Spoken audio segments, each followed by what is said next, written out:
non-tonic to non-tonic to tonic. Django line. And then non-tonic is Wes line.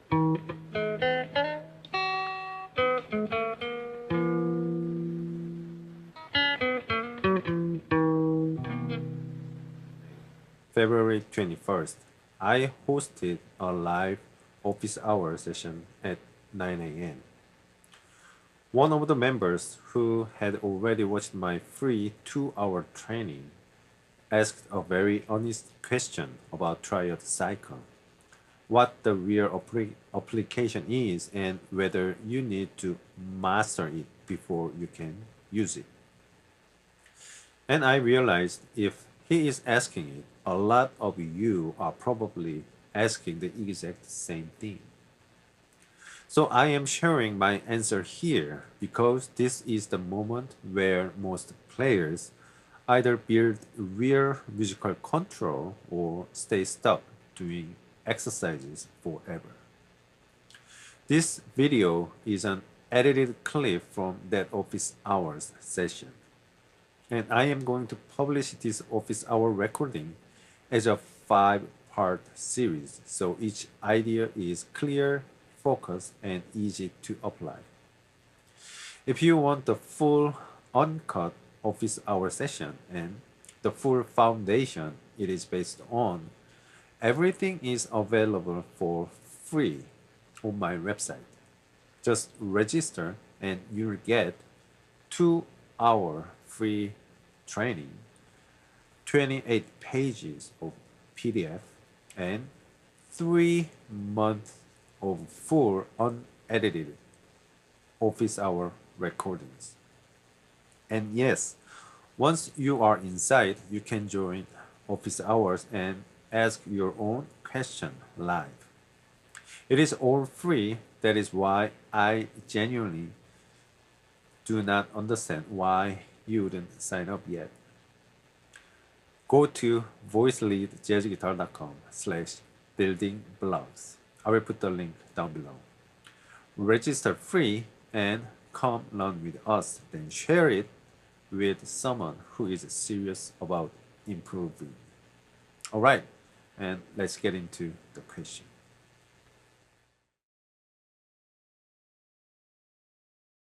Once you decided, okay, I want to play the Wes line on the tonic. So over here is the tonic and the non-tonic. You say, okay, I want to play the Wes line over here. Then your non-tonic becomes Django line.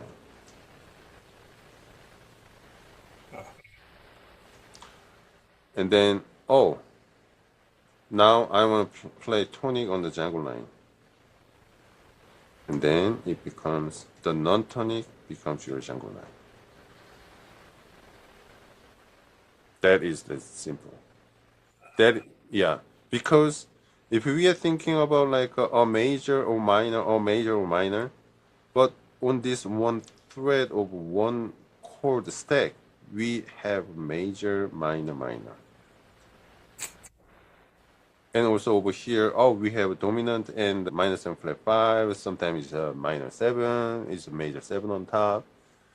It is hard to like navigate, like hard to say which is which. But once we figured this out on the guitar fretboard, so there is only 2 positions we can play.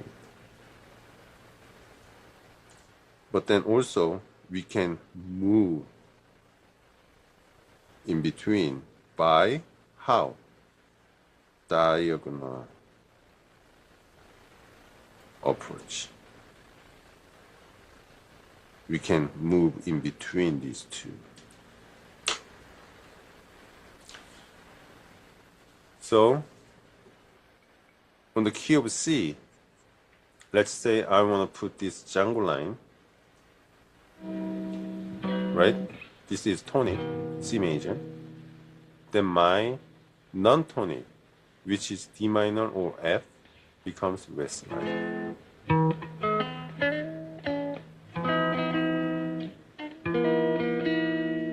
non-tonic to non-tonic to tonic. Django line. And then non-tonic is Wes line.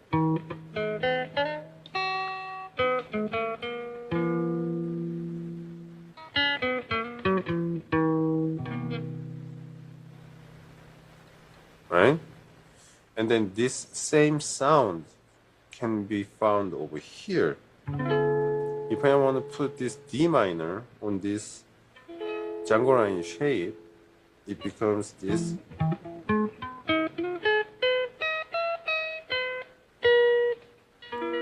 This G7 sound. I resolve that into this Wes line.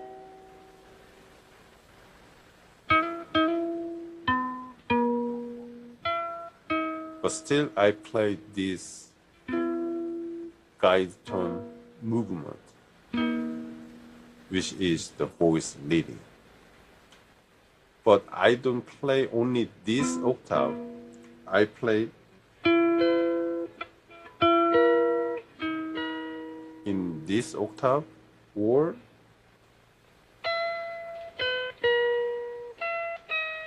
this octave. But this octave means also the diagonal structure is the same thing because it is octave.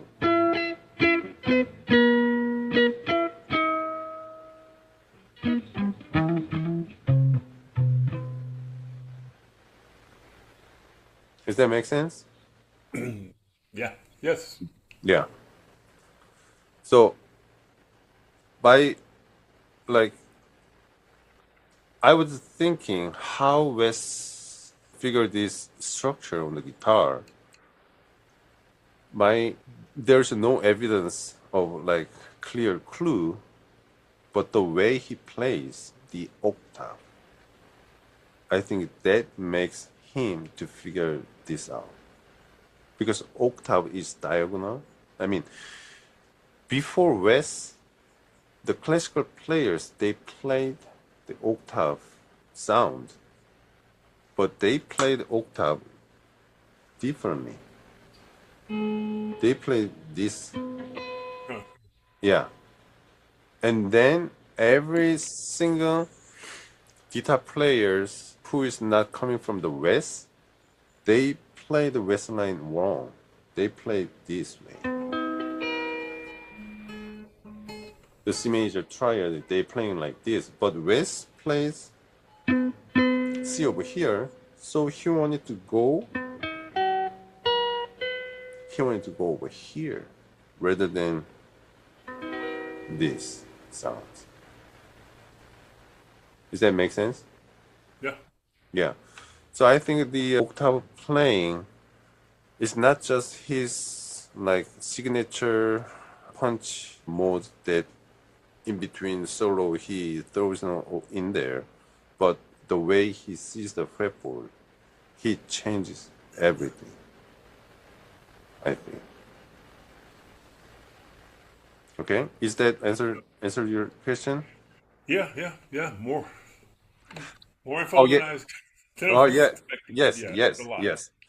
Yeah. So those free lessons, I am demonstrating this is how it is, and these are the stuff that we need to work on to build together later in between how this is linking, and those are on the website. I break down everything on the theory and how you can practice that theory into making them into routine. That is a bridge sound, that a monthly subscription model. If you want to practice this as a daily routine, so it becomes automatic, bridge sound is built for that. Same concept, but organized as a repeatable daily system. I put the link down below, so please visit my website. That you can play this circle of fifth motions in all the 12 keys. that the routine model is just you need to subscribe for like a month, and then there is like all 12 key and every information is in there. So you cannot finish it in 1 month, but get the materials. You can do how much, and then unsubscribe and practice for a couple months or couple weeks, and then if you are ready to go on to the next key or next step, there's a lot of stuff like this simple circle of fifth motion, and in between we put in the secondary dominant in between, and then the upper structure of those secondary dominant thing. So there's a lot of information. So once you subscribe it and make them into your daily routine, and then you can do that, then next month or month later we can resubscribe it and get some information from it. Yeah, that is that model. And the triad is really important. If this helped, start with building blocks. It is free 2 hours of lessons with 28 pages of PDF.